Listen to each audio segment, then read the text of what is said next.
There's Yep. there's a bunch of stories because you're such a high-profile player. Tom Brady's part owner. Here comes Fernando Mendoza. You're in the news now all the time. So I don't know what's true, what's not. Here's what I'll ask. Where are you today with the Raiders? Where's your mind at? What are your thoughts? I don't know. What I read true, what I read. That you're in the news all the time. So just lay it out there. Where are you with the Raiders? Yeah, it's funny. I'm glad you brought it up because, it's like damned if you do, damned if you don't. For me, in the past, I've learned, being too vocal and too involved with trying to make, I want this coach or I want this. Like, I've learned my lessons and I've learned from that. And like, that's not my job. My job is to be the best player I can possibly be that guy in the locker room every single day, the leader. That's who I am to my core. That's all I love. That's all I care about and love is being the best version of myself in that locker room and on the field on Sundays and in practice and doing all those in the weight room, leading from the front, not talking and, not leading every day. I do it every single day. So that's what my importance is. And nowadays, especially like this past year and a half, like I'm not talking about stuff like that because that's not my job. And I've been advised, hey, Max, I think it'd be best. Some of the best mentors in my life, Max, I know you care a lot. You're obsessive about it. You want to win no matter what. But you can't control everything. And I've learned that. So now that I be quiet, now that I'm quiet, now I got random people making big statements for me. And they're like, oh, Max must have told him this. And this guy, for me, I just sit back and laugh because I know my truth. And when I go to bed at night, I have a smile on my face because I don't have to explain nothing to nobody. I've said it over and over again. I'm getting healthy. I'm in the building every single day. If I'm in this building before 6 a.m. and it's dark out, and I am in here until almost 2 o'clock, almost 8 hours, I'm putting in straight work, rehabbing, lifting, getting prepared for next season. Like, that's all that I care about. So all the noise, it's news to me sometimes. I got up yesterday, I looked at my phone, or 2 days ago, I look at my phone, and all of a sudden now I got a bunch of PR people talking about what what Max is doing. And it's like, I just laugh because if I address it, then someone's going to pick apart what I say there. So it's a lose-lose. I'm just going to keep doing what I'm doing. I'm getting healthy. I'm going to be the best version of myself upcoming this year. And I'm going to put myself in the best position to do that. And that's by taking care of myself and being the best version of myself on a daily basis. My family's good. My wife is doing incredible. My baby girl's 3. She's running the house. Life is incredible. So I just try not to, address certain things because no matter what, someone's going to, pick it apart and make it some way. So I'll let people do their talking. All I'm about is my actions. And my actions, everyone knows what my actions are. I do the same thing every single day, and I'm going to be the hardest worker on the planet every single time. So that's all I care about. That response is fascinating for a multitude of profound and interconnected reasons. In essence, he provided a non-answer. Now, I recognize some fans will interpret his words differently, arguing he's refusing to engage with speculation because anything he says could be misconstrued. It's important to note that his reply was the lengthiest of the entire interview by a significant margin. He elaborated extensively, weaving in anecdotes about his wife and his child. I'm not definitively stating that Maxx Crosby will depart Las Vegas. However, I will assert that his interview strongly suggests he is demonstrably more than willing to leave the Raiders. The rationale is straightforward. If his commitment were absolute, it would be incredibly easy to state, clearly and unequivocally, that reports of his desire to leave are 100% false, and that he fully intends to remain a Raider. That declaration does not necessitate getting caught up in the chaos or letting others speak for him. One can maintain a mindset of ignoring external noise while still affirming a foundational truth about one's future. Consider the context. He was appearing on The Herd, being interviewed by Colin Cowherd. This wasn't a scenario where he felt compelled to issue a social media statement or call an impromptu press conference. He was already in the spotlight, speaking directly to a national audience.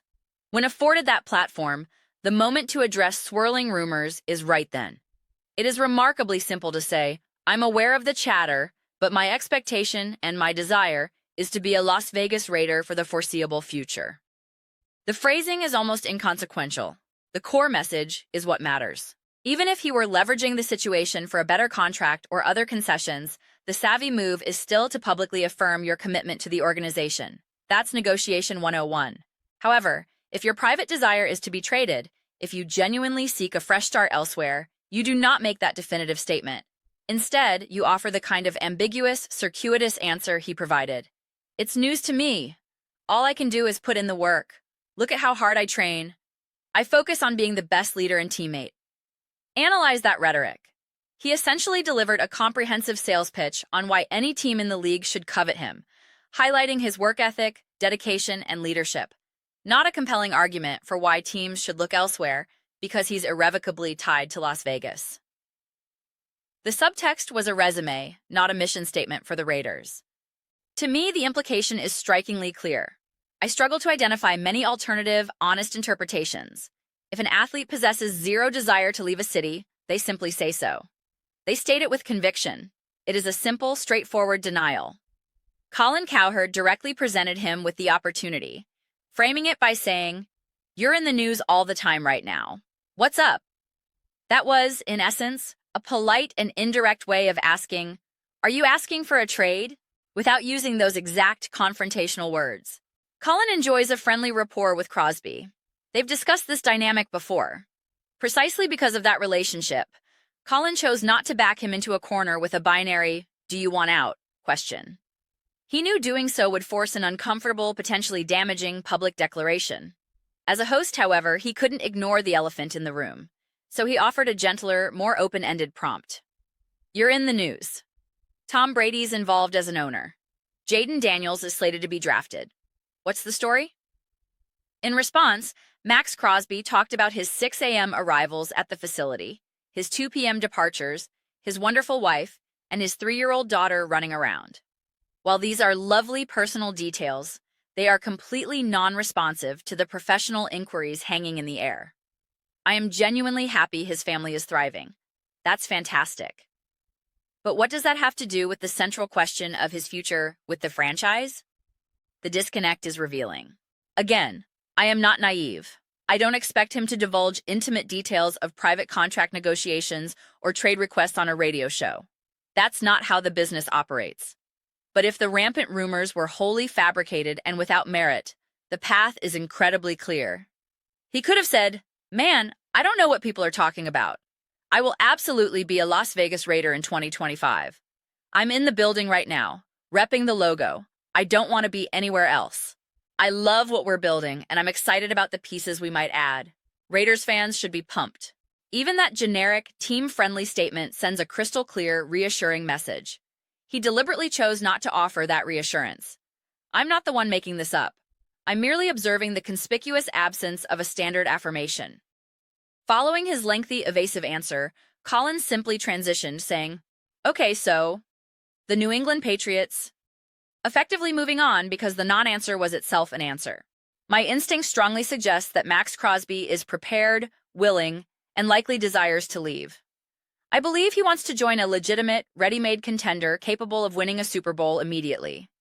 He is intimately aware of his own body, the physical toll of his play style, and the finite window of his prime. He wants to compete for a championship now. Would he be open to staying if convinced? Certainly.